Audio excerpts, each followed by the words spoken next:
Welcome to China Tech Talk, the almost weekly discussion of technology and startups here in China. I am John Artman, editor-in-chief of Technode.com, joined as always by Matthew Brennan. So, Matt, I have to say, for me, this year went by so fast. We were just kind of getting ready for this episode and like looking back. I mean, we've done a 1 year kind of thing already, but just looking back at how much content we've published over the last year and a half now. But then also looking back at, our previous kind of review wrap up episode that we did around this time last year. It's just amazing how things have changed, but then also again just how fast it's all happened. Yeah, the year has definitely gone by really fast. It's been broadly a good year, I think. And of course, the things that we thought we'd be talking about at the end of last year kind of are totally different, right? Certainly some things came out of the blue. There's many things that happened that couldn't be predicted, but it's been a good year. I mean, I think it's been a good year for Technode as well, right? How has Technode, if you look back on this year for Technode, how would you assess it, John? It's been a great year. We've done a lot of really interesting things. We went to Hangzhou for the first time for TechCrunch. We went to Shenzhen for the second time for TechCrunch. And then, on just pure editorial side, we recently hired a managing editor. I say recently, it's been about almost 3 months now. Colin Murphy, formerly of Sixth Tone, and it's been great. I think just having someone, for me at least, having someone to really help out on the editorial side, so that I can focus on other things. And then also just someone with his level of experience and expertise has been really, really great. Kind of, if you've been paying attention, you might have noticed, although you will be forgiven if you haven't, that the stories that we're publishing, they're written a lot better. The structure is much better. The language is much nicer, and that's all due to Column. So that's been awesome, and we've got some big plans for Q1 of 2019. We're looking at launching a membership program around that time, and then in Q2 we are getting ready for a pretty big Technode event. So we've been doing a lot of TechCrunch events, and so we're looking at maybe trying something a little bit different next year. Ooh. That does sound interesting. A Technode event. Okay, because you guys, for the listeners who don't know, Technode is the official partner for TechCrunch China, right? So the big events that you do usually are TechCrunch Shenzhen, TechCrunch Shanghai, but now there's a big Technode one. That's big news. Yeah, and we're really excited because we want to try to do something a little bit different, both in terms of format, but also content. Watch this space because it's going to be great. But what about you, Matt? How has the year been for you? Yeah, it's actually been a pretty good year also. I think we made a lot of progress. At the beginning of the year, I think we set up a small team in Shenzhen, and I'd say by the end of the year now, that team's kind of quite stable. So that's good. I got this resource now, this small team working together. So that's good. In terms of the conference we did, the China Chat, that went really well. That was probably the best one yet. Third year we've been running that now, and I would say this year was definitely the best one. We had WeChat team turn up. We had who else do we have? Tencent social ads. We had Walmart was there. We had some good names, and more people than ever were flying in from all over the world to be there, which is great. I'm doing in the past few months I've just been so busy doing speaking engagements, so that my small speaking business of going around the world doing that is really going well. It's actually been almost too busy in the past a couple of months. So just had too much flying. I'm kind of sick of flying at the moment. Trying not to fly, but it's good because it's Christmas time, so it kind of naturally it's a quiet period for that kind of stuff during Christmas. So that's good. Yeah. On those fronts, all pretty good. Yeah, definitely in a better place than 12 months ago, I think, for sure. And, moving forward into next year, we got some pretty good plans as well. So, hope fingers crossed. But, let's get into the... let's get into our review, right? So we're going to review. We're going to follow the similar format to what we did at the end of last year, right? Is broadly what we're going to do, and look at some of the big themes of 2018, and break it down. I think we've got roughly about 10, and we're going to split it over 2 episodes. And look at these different themes and break them down, why they're important, why we feel they're important, and towards the end actually try and make a little bit of a prediction for how we think things are going to play out into 2019. Exactly. And again, just thinking about all that's happened, there's just been so much, and it was a bit difficult trying to figure out what exactly we wanted to do, and because so much did happen. But I think we've got a pretty good list, and so we'll do 5 for this episode, and then we will do 5 in the next episode. But the first thing that we want to talk about for this episode is the year that everything became political. And I think that it's not surprising to see the relationship between China and the U.S. beginning to become strained. Donald Trump, when he came into to power as the president of the United States, he was very clear that one of his main priorities was to deal with the China issue, let's call it, mostly around trade and China's behavior in global governance bodies, or perhaps, as Trump might put it, their misbehavior. But in particular, how this affected technology. We had the basically, ZTE almost died. Huawei, this is a fairly recent development, but Huawei's CFO was just arrested in Canada.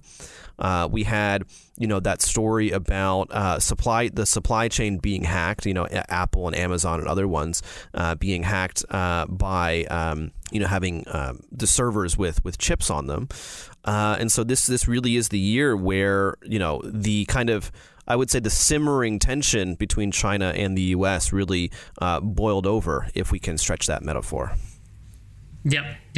And we're not a political podcast. So actually on China Tech Talk, we actively avoid trying to cover this stuff, right? I certainly actively avoid talking about it on the podcast or in the materials that I write, the articles that I write, the stuff I put out on social media on a regular basis. I think there's already so many people talking about this that I personally, I'm kind of bored and sick of it. And I don't think my personal opinion adds much value to what is already a very overly talked about area. I think it's very difficult to actually know what really is going on at the high level. And that's what's important, not what people, what the average Joe on the street thinks. So we haven't really covered it that much, but it has been an underlying theme, right? We've seen it, as you said, for ZTE, that was huge. What's happened just now with Huawei is also huge. With just the sort of the general, I think the sort of general zeitgeist around there's now American companies view Chinese companies quite, very differently to a year ago, even certainly 2 years ago. But it's really ramped up this year. So we have to, I think, have this as number one. And say that in terms of themes for 2018, if we look back on this year in 5 years' time, 10 years' time, 2018 will probably be remembered as the year where China-US relations for all areas, but including technology, especially for technology because it's so important, and the US is so dominant up until recently now, with China also emerging, that before this relationship was was good. Actually, looking back a few years, I think it was quite good. A lot of the founders of big Chinese companies are all alumni from Google, alumni from Microsoft. They've all, not all, but many of them have visited Silicon Valley, have some links there. There's plenty of Chinese VCs over there as well. And now, it's looking very different. It's looking like there's a new wave. China's becoming self-reliant, right? That the new wave of talent and companies coming up are from China. They're native to China. They don't have this same respect, the same influence from Silicon Valley as the older generation, and we're going to see that's going to have a big impact.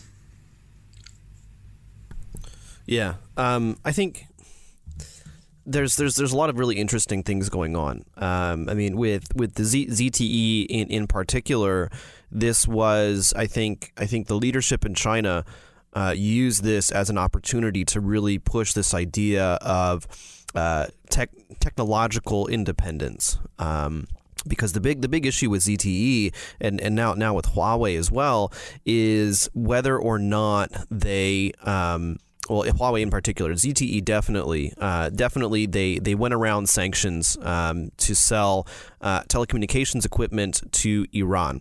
And the problem there is that they were actually using American. So in the telecommunications equipment that ZTE creates, there is American licensed technology, and so the U.S. had sanctions against Iran that you can't sell this stuff to Iran. Any company that does will face penalties, but ZTE did it anyway, and not just that, they did it anyway. And then they even gave bonuses to the people who they claimed were responsible, and that was a big mistake on their part. And because of that, the U.S. government said, "Okay, you are not getting any more American technology." And since then, it's been a long kind of back and forth. Since then, there still are some restrictions on sales to ZTE, if I remember correctly, but it still exists as a company.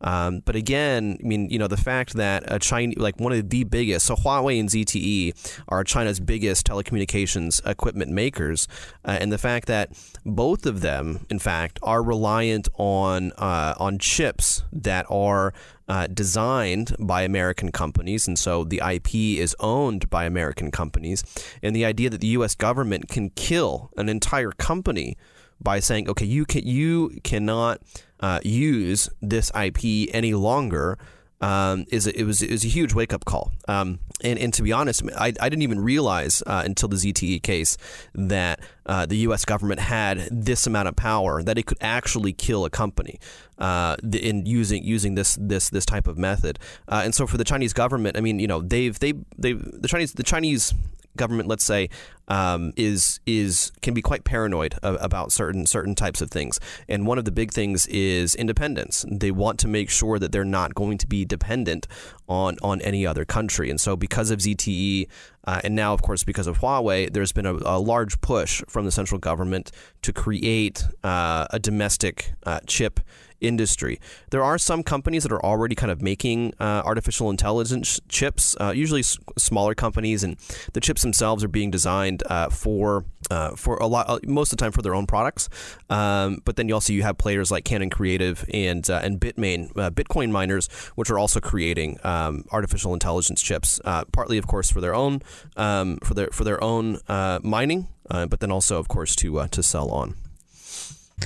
Yeah, the thing that stuck in my mind was that I think it was a speech by Pony Ma where he just outlined the fact that it was a wake-up call. What happened to ZTE, it was a wake-up call for everyone, and is basically saying, we kind of got ahead of ourselves and thought that we were we were cooler than we were much cooler and much more ahead than we actually were, because the whole castle is built on a foundation of sand almost, is the metaphor I think he's kind of referring to, is where all of this, mobile payments and all of these cool apps and new business models and all of these, companies are IPOing now out of China.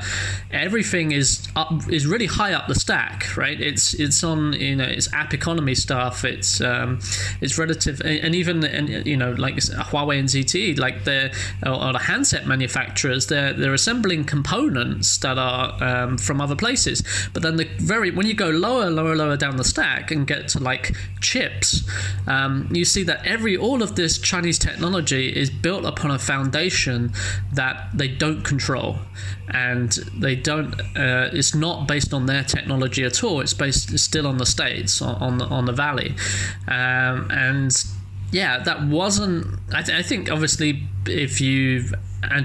there's people who were very well aware of this at the beginning of the year, but what's happened politically has really just brought this into focus for the whole tech industry in China, is that we are lacking in core basic technologies, which is exposing us, and that we still have a long way to go. Like that, yes, there's been a lot of progress in the tech scene in China, but there's still, in many areas when we compare it to the States, China's still behind, still quite a long way behind.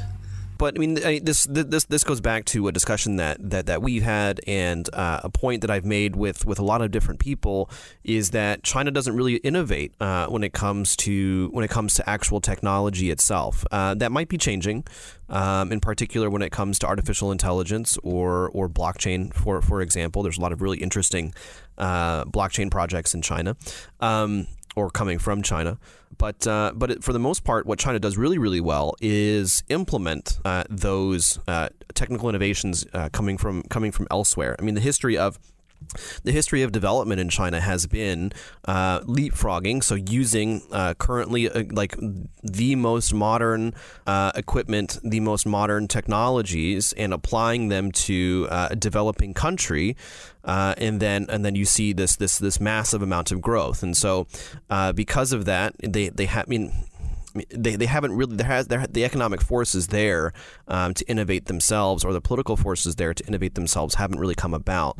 Also, the university system, the Chinese university system isn't all that great, and so what happens a lot is that if as a parent, let's say back in the 80s, you're thinking about where you're going to send your child to university, and if they can get in, and if you can afford it, you're going to send them to more than likely not the United States. The education market is a bit more diverse now, with kids going to Australia, UK, Canada, but the US is still the main destination. And if I go to university in the States, more than likely, if I go into a PhD engineering program, it's going to be in the States as well. And so, there's been a lot of noise made in the last few years about getting the Chinese government trying to get more talent to come back. But this is a real challenge when you think about their ability to innovate. And again, I think that it is changing. There are more people getting these PhDs from top tier universities in the U.S. and other countries and coming back. But even then, I mean, the environment, the research environment in China isn't quite the same, and it's not always about commercialization. Sometimes it's just about pure research. Yeah, exactly. So this actually really leads into the second point that we wanted to bring up, the second theme of 2018, which is that I think it's kind of undeniable that for 2018, it was a breakout year for awareness, global awareness of the potential of AI. And the dialogue around artificial intelligence, I think, has been ramped up considerably and been brought to the forefront of discussions around technology, which, has been coming a long time. It's not like we weren't aware of this last year, but I think that the importance of it and awareness around it has undeniably spiked. And part of that maybe is due to things like the guest we recently had on, Kai-Fu Lee, who's written this, done a great job of writing this book, The AI Superpowers, and publishing it. So pretty much in the China Watchers community, I think globally, everyone's either has read or is reading that book. So that's probably done a lot to push this forward in terms of awareness. But also that I think we're starting to see the fruition of this of deep learning come to bear fruits across different areas, whether that's facial recognition technology, whether that's the rise of companies like Bytedance. It's starting to have an impact on the daily lives of people. Yeah. Artificial intelligence is a really interesting topic, and I think that maybe about a year and a half ago, I think around the time that we were actually talking about starting this podcast is when I started to get really interested in artificial intelligence.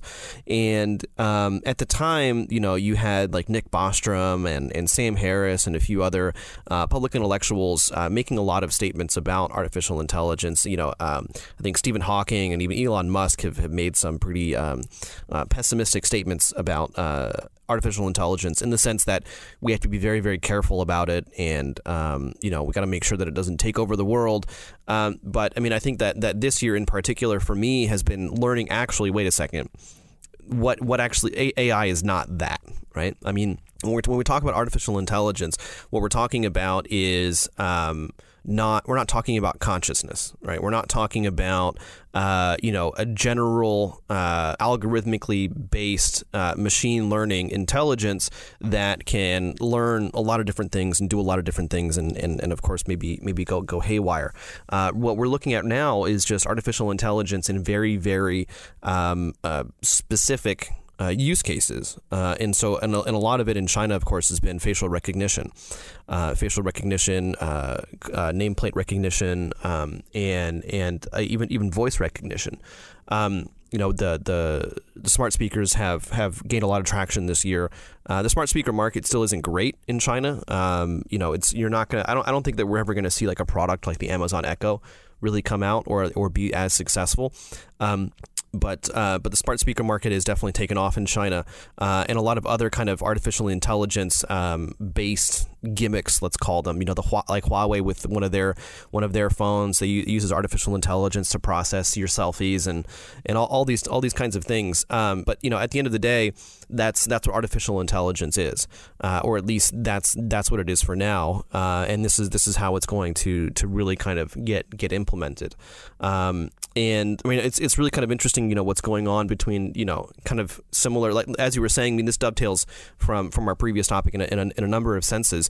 But then also, AI as a tension point for China-U.S. relations. So of course, so with China-U.S. relations, a lot of it's about, weaponization. Can artificial intelligence actually be weaponized? And how do we control the communication of technology? Who owns what? And so on and so on. And then of course also just in general, we're looking at AI. This really interesting kind of question about who's winning the AI race. And I think that we talked to Kai-Fu Lee about this in an episode previously. But at the end of the day, the competencies and the competitive advantages between the U.S. and China are actually quite different, and it's along the same lines as we were talking about before about technical innovation versus implementation. Where we don't actually see much technical innovation from China, but the main strength is of course data, and so being able to develop algorithms is actually much easier in a certain sense for China because of the amount of data that companies have access to. Yeah, and looking forward into 2019, I can just see this becoming more and more important. It's undeniable that AI is a core. Certainly what's happened with deep learning is a big breakthrough, and the implementation of this technology to all different kinds of industries. We've got good things to look forward to, in terms of making education more accessible and all these online learning platforms, which, to be quite honest, aren't as good as the I know this because I used to be in the in that industry, but at least when I was there, the online learning solutions really have a lot of potential, but have very high dropout rates and aren't as effective as we'd hope they would be. But perhaps AI can really change that and make and actually really improve the efficiency of online learning. In hospitals with things like scanning for cancer or other diseases that right now with getting highly trained radiologists or people who to actually analyze those results, blood tests and things like that. We can put AI behind that and make it super cheap and widely accessible. We've got a lot to look forward to with the benefits that this technology can bring to a variety of industries. So I think it's hopefully there'll be a lot of positive changes and new technologies coming out and being implemented towards the general populace, not just in China but globally. And so AI is not going to go away. It's not a flash in the pan. It's definitely going to just become more and more important and be applied across more and more different industries. Actually, we didn't give too much of a prediction for the first one, John, either. Looking forward for Chinese and US relations. We've mentioned ZTE and Huawei with the CFO. It's literally breaking news as we're recording this. But do you have any predictions there for how looking forward 2019? How's it going to go? Again, with relation to technology. Okay.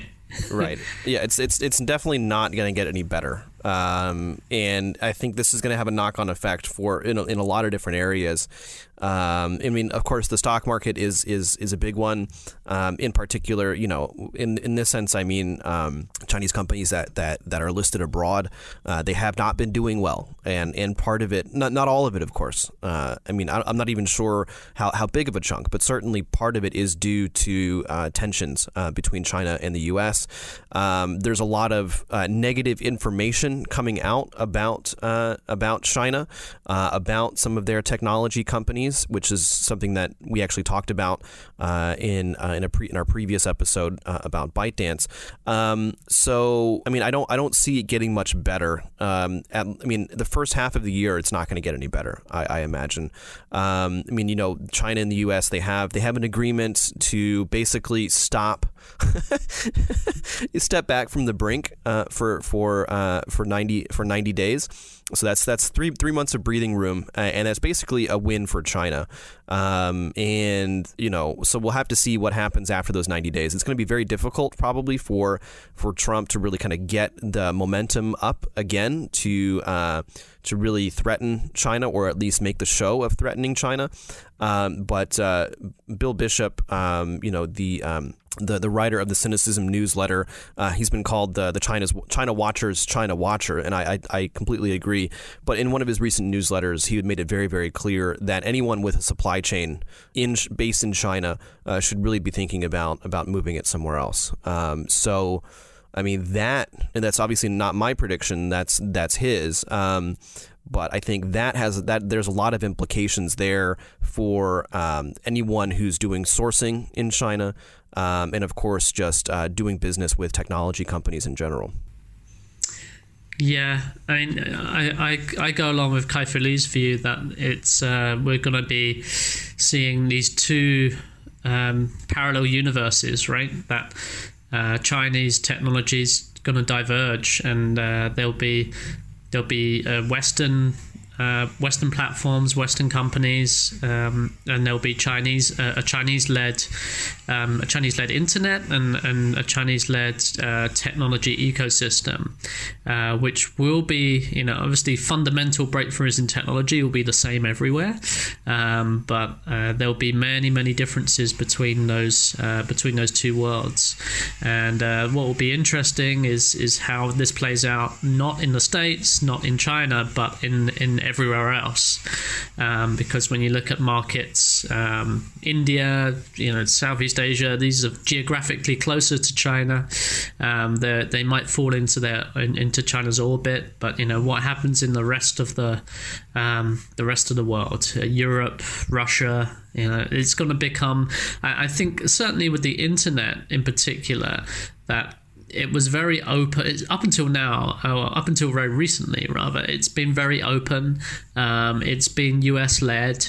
It's had a sort of philosophy of being something that is about freedom of information, that is universal across the world. That is everyone can access the internet and gain open information. I think we're going to see, unfortunately, that a fragmentation of the internet across global markets, and this fragmentation is starting mostly from China, but we're going to see that more regulation. We're going to see more local platforms. If you look at what Bytedance is doing with their news feeds products across different markets, it's clear they're kind of a little bit trying to break into Facebook's sort of domination of that area globally, and make products for local markets with local language news feeds and local language news products. It's not. It's the signs aren't good, actually. I'm not optimistic either that the relationship between the States and China is going to get much better. I mean, I think the best we can hope for is really that a sort of a stalemate, and things don't get too bad, they don't deteriorate. Things just there's a standoff, as it were, and in terms of supply chain, that's probably good advice. I mean, and then if you take a little bit further, what does that mean for a company like Apple?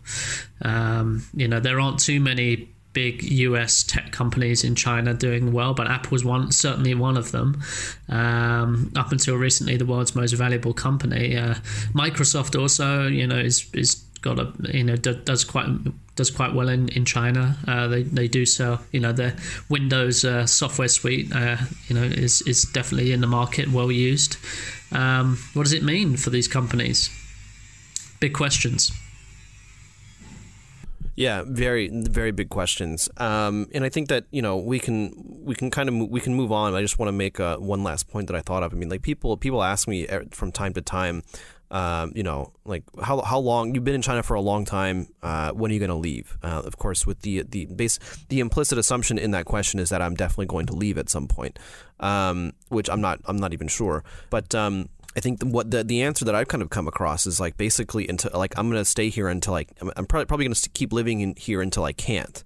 If there's like some real issues between China and the U.S. and Americans, for example, just aren't welcome here anymore, that's probably when I'm going to move.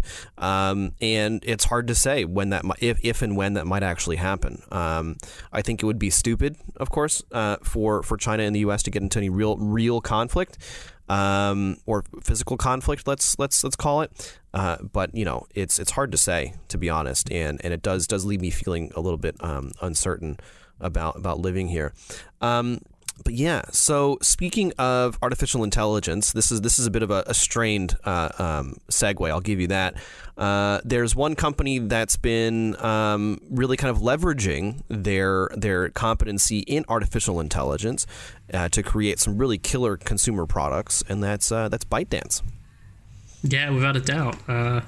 We covered them recently, so we don't need to go over old material too much with this one. Perhaps we can do it quickly.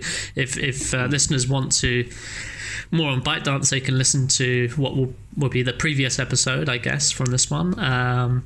where we cover them in depth. Basically, I don't think we could ignore them. We have to put them in the review of the year simply because, particularly for consumer-facing mobile internet in China, the killer app this year has been Bytedance. Sorry, has been Douyin rather. It was clear last year that something was happening there. I think if you look back to late 2017, there was also a lot of talk about Douyin. But if you look at the user numbers, it really exploded around Chinese New Year. Chinese New Year was when the user numbers spiked considerably, and I think the product went mainstream. And it's been well documented that was kind of driven by people going back home for Chinese New Year, and then family members and friends sharing the app and getting their people to download the app and use it for the first time outside of tier 1 cities is the sort of narrative there. I don't think it's that simple, but certainly it's an incredible success story, and it's a big change for the wider app ecosystem in China, the wider mobile ecosystem, because ByteDance is now worth $75 billion, which is a lot more than it was worth last year, and it's now it's potentially, after Alibaba, Tencent, the fast becoming the next big player. Yeah, huge. In fact, again, I think that we do run the risk of repeating ourselves. I mean, certainly I do. But I think the amazing thing about ByteDance is their ability to grow to this size on their own, and if we look at like a Facebook, like in the West, if we see like a Facebook or a Google or whatever, it's like, yeah, okay, they did it on their own. But I mean, in this day and age, doing what they've done without the support or perhaps even hindrance, you might say, of Alibaba and Tencent or Baidu, is absolutely amazing. Again, they started off just doing Jinier Toutiao, today's headlines, a news application that gave smart recommendations for content. It's evolved into a much broader content consumption platform. And then they launched Douyin in 2017, and it's just rocket ship growth. And really, a lot of that just has to do with the virality that's baked into it. To be honest, the addictive user experience, but also the fact that they're able to continue to deliver content that people want to consume. And so as I said in the episode, they're from a product perspective, it's amazing, absolutely amazing. From a social responsibility perspective, they still have a lot of work to do, and it'll be really interesting seeing how they go into the U.S. market and how the U.S. market reacts to them. And I think that they really have to do a better job of communicating kind of what they're doing, how they're preventing fake news from entering their platform, but then also how they're protecting minors on their platform as well. All of this stuff they haven't done a good job of addressing. Yeah, so looking forward out to 2019, you're exactly right, John. The big question is, how does the American market accept TikTok? How does Europe accept it? These Western markets, will TikTok become?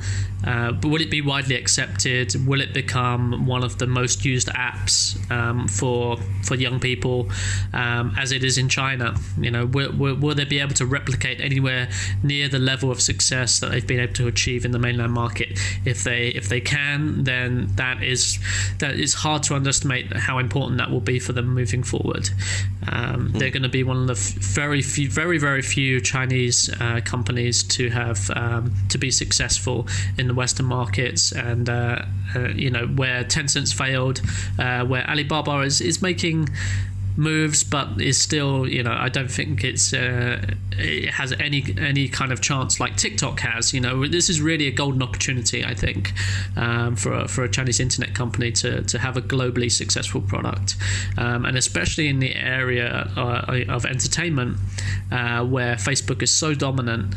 I just think it's such an interesting time right now to see whether this is going to be successful or not. We don't know. It could fail, right? So we'll have to see. But and if it does fail, it won't be because of lack of effort. That's for sure. It won't be for lack of burning money. That's for sure. That too, definitely. SoftBank's just given them $3 billion, so I think they're gonna burn through that quite quickly, I imagine. And they're also trying to get a loan from Wall Street banks in anticipation of their IPO next year. So that's another prediction. They are definitely going to IPO next year. That it seems to be the consensus. The question is, of course, just when and at how much, because they're already valued hugely.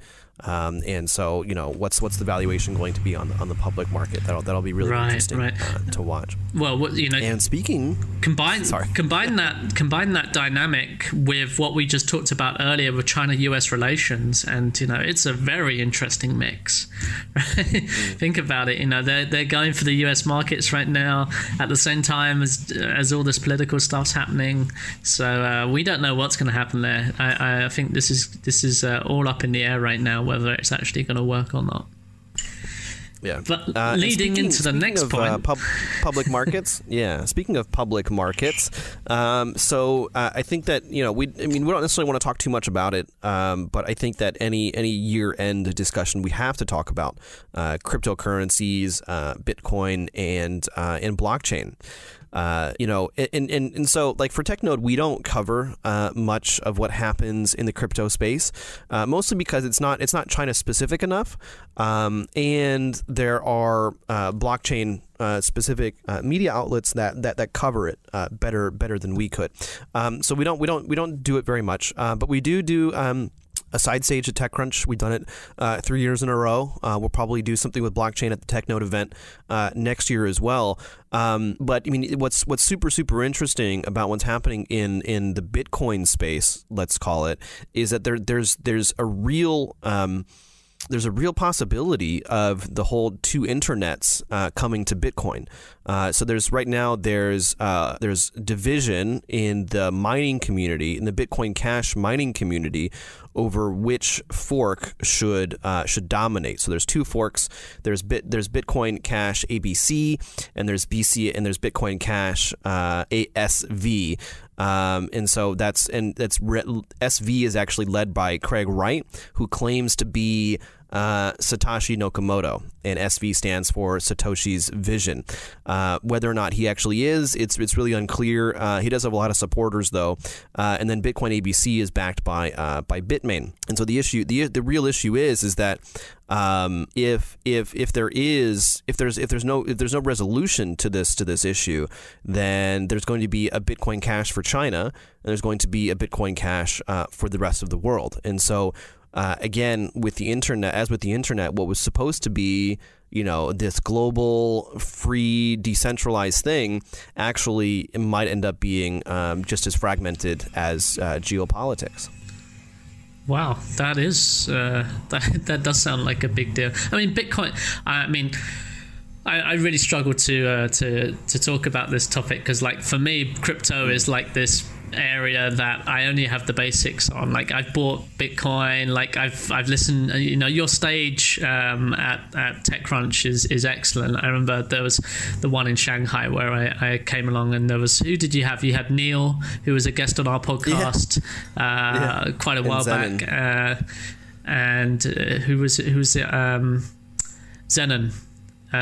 So you've been covering it actually, as you mentioned just at the start of talking about crypto.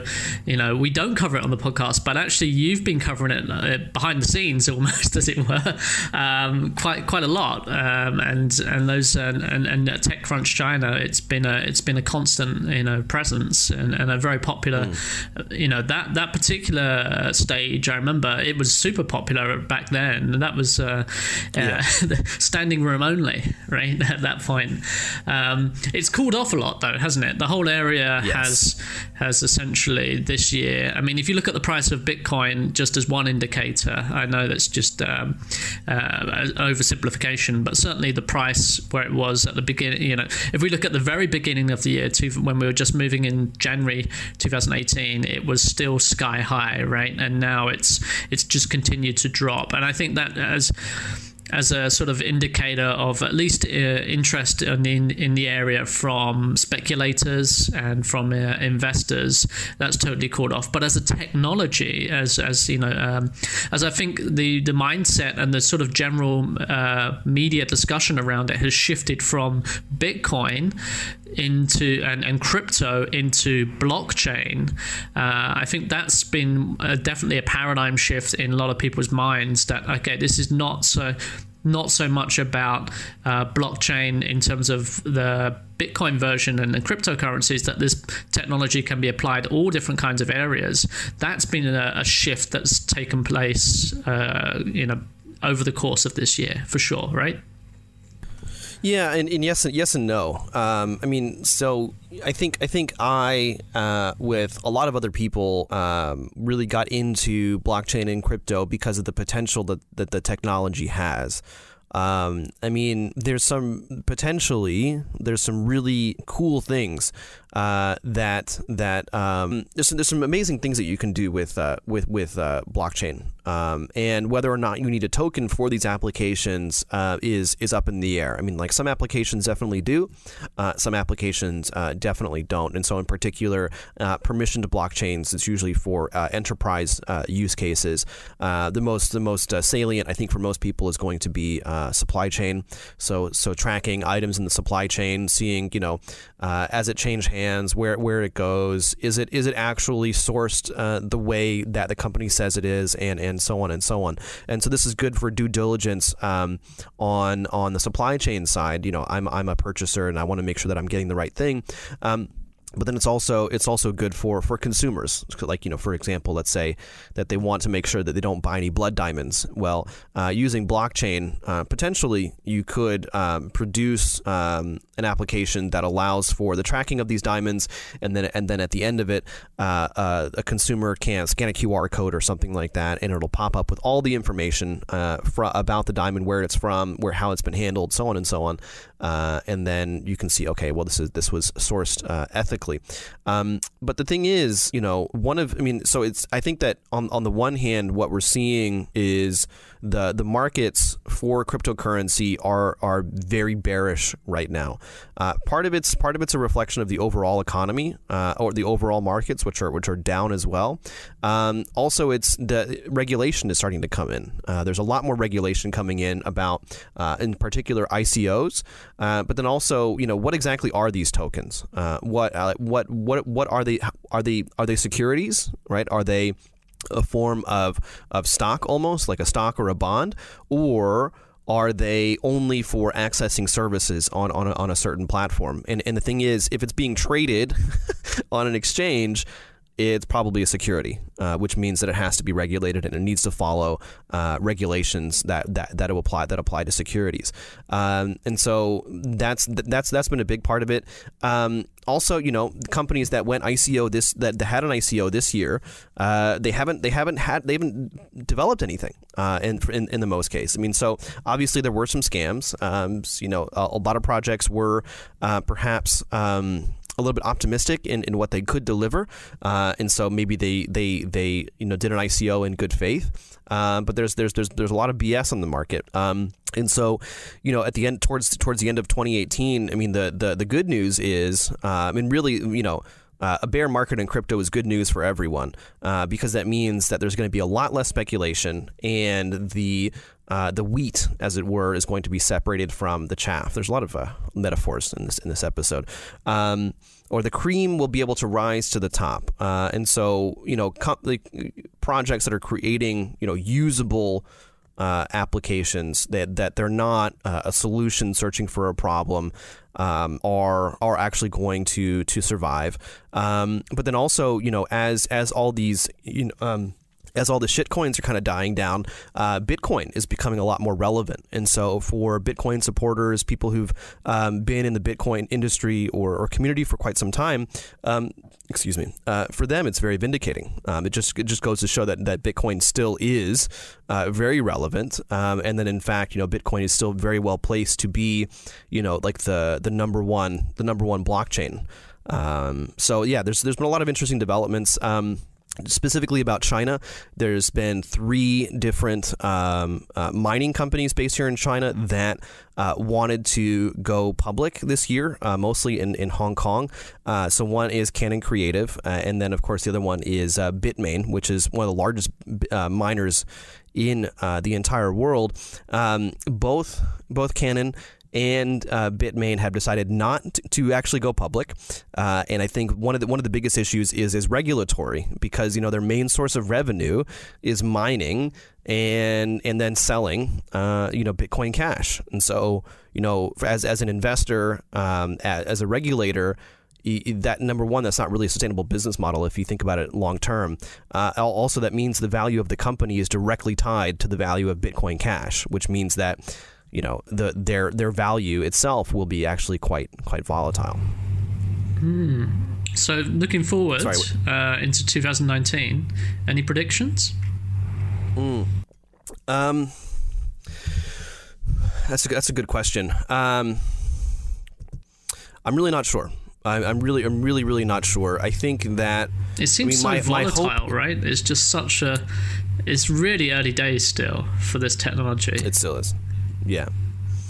So the SVABC issue needs to be resolved. Of course, we do want to see that that China is not separated from the rest of the world with the internet or with Bitcoin or blockchain.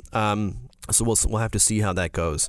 I think that, last year, it's funny because I was just listening to last year's episode, and I made the prediction that we're going to see a digital currency from the PBOC, the People's Bank of China. That was totally wrong. Way too early.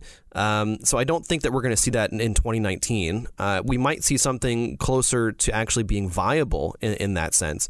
But we're definitely not going to be seeing a digital currency in 2019. And watch, I bet you I'll be wrong. So I'm two predictions in one. Yeah, I think we were talking about that last year a bit, weren't we? But anyway, we need to move on. And we've got our final point that we want to cover, which I think has been a consistent theme throughout the history of the China Tech Talk podcast, which was or is rather bike sharing or bike rental, and perhaps the death of the final. I don't know. That's definitely exaggerating the situation to say the death of bike sharing, but. Certainly, this year we've seen that. Well, if we look at the 2 big players in the market, well, there's actually 3 big players in the market now, isn't there? And there's Ofo, there's Mobike, and there's Hello Bike. Hello Bike, which is the new one, or relatively newer, let's say, they're actually still pretty old. Seems to be doing okay-ish. We don't know; it's not publicly listed or anything, but it seems to be of the 3. I would say the more positive in terms of momentum. But certainly, Ofo has had a horrid time this year and seems to be on the verge of collapse. I don't know what you think, John. About is that being exaggerated? Am I being sensationalist there? In saying that? No, I don't think so at all. With the thing is with Ofo, Ofo and Faraday Future, I think are 2 of like the biggest failures of this year to come from China in terms of companies. And I think it's fair but sad in the case of both companies, because I mean, I think that like Faraday Future, for example, they're trying to make something like really cool. Obviously in the line of Tesla, but still, I mean, like they're trying to do something that no one else has really done. OFO, very, very similar. I think that the problem with OFO in a lot of ways has been the leadership. I think that the leadership on the one hand was way too idealistic, but then on the other hand, just not willing to take advice. There's been a lot of tension between OFO's management and Alibaba and Didi, which are both major stakeholders, shareholders in OFO. And yeah, I mean, it's pretty clear that Dai Wei, the CEO, did not like some of the I guess you might call it meddling from these companies into his operations. And there was points where we thought that Didi was going to buy OFO. We thought that Alibaba was going to buy OFO. It seems that there was some actual tension between Didi and Alibaba about funding rounds and all this stuff. And so, Didi ended up purchasing Blue Gogo and repurposing those bikes. Alibaba is now a major investor in Hello Trans Tech, which used to be Hello Bike. Now it's called Hello Trans Tech. And OFO is just left out in the cold, and just trying their darndest to figure out how they can actually keep going. Yeah, go ahead. Don't stop recording though. Right. It is. and Mobike, of course, got purchased by Meituan. Meituan has gone public now. And so we've got some indication finally of their financials. And it's quite clear that although we don't have a direct number, they've kind of fudged it together with some other things to sort of hide it a little bit. It's clear it's not making money. And Meituan it's losing quite a bit. And Meituan has already said that they're going to reduce the number of bikes on the streets.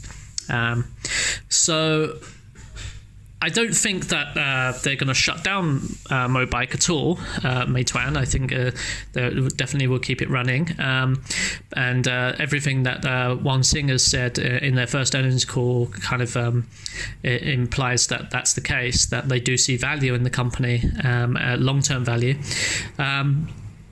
But it's a sad state of affairs, really.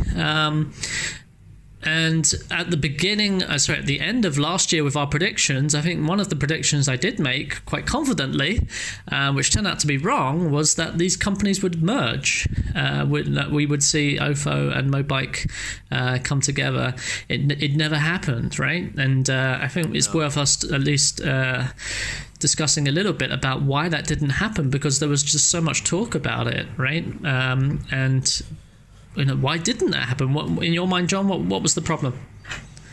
I think it was ecosystem politics, to be honest. Obviously, in terms of services, in terms of inventory, and just general operations, it would make a lot more sense to just have them together as one company. But again, I think it has to do with the shareholders. The major shareholders in OFO are Alibaba and Didi. A major shareholder in Mobike is Tencent.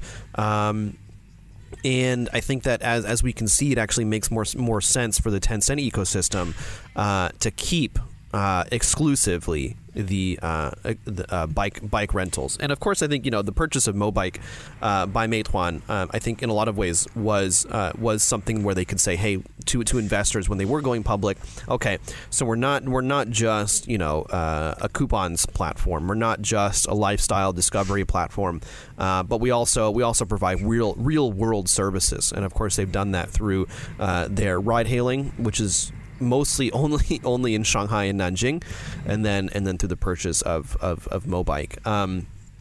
And it's fascinating because OFO and Mobike, both of these companies, and even Blue Gogo, one of their big things of last year was to go abroad, and there was always this news, OFO lands here, Mobike goes here, and so on and so on. And even for us at TechNote, I just got really tired of it. It wasn't like the fifth or sixth country that these bike sharing, these bike rental companies went to. It just wasn't interesting any longer. So we kind of stopped covering it unless it was big news. But then the big story for OFO, especially in the second half of this year, has just been the fact that they're not doing well at all. And I think, if in hindsight, I mean, the business model just never really made any sense. We talked with Shai Oster. I'm not sure if that's going to be published before or after this one, but if it hasn't been published yet, please do look forward to it. And he had some great comments about kind of what was going on with the bike sharing. But basically, his point was that these bike sharing companies destroyed so much value, and they producing all of these bikes that at the end of the day just are not going to be used. Well, I think I'm more optimistic on the actual value of the service itself, given that personally I find them very useful. When I'm in China, I use them on a regular basis, and I wish that this kind of service was available in more places around the world. But it's also undeniable that there's a lot of bikes that have been broken or have been confiscated and are not being used. And the dynamics of the market, led to this oversupply. I think there is a long-term equilibrium to be had. It's just overshot that considerably given the market dynamics. But going back to the original point of why these players didn't merge, I think it's more to do with, as you pointed out, politics, right?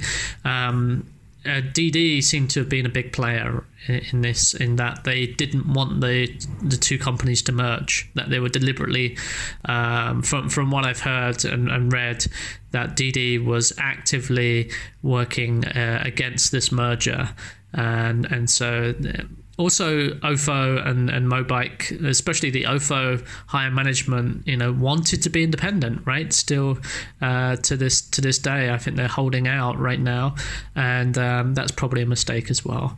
So from an economics and business standpoint, these companies should have merged. It was obvious.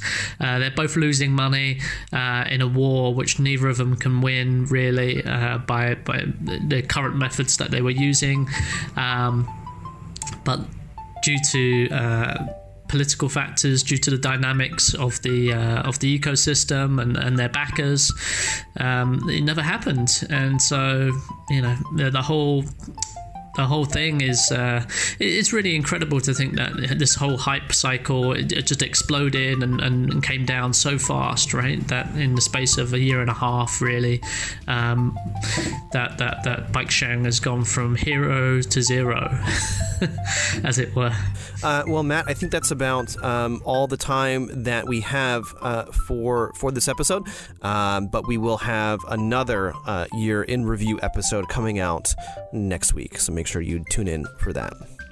And that's about all the time we have for this episode of China Tech Talk. As always, thank you so much for listening. And if you enjoyed this episode, we'd really appreciate it if you gave us a review on iTunes, or you can go to Overcast or Pocket Cast and tap on that star button, and it will recommend this episode to your network. Also, we are on Himalaya and Spotify, so you can find us there if you haven't already.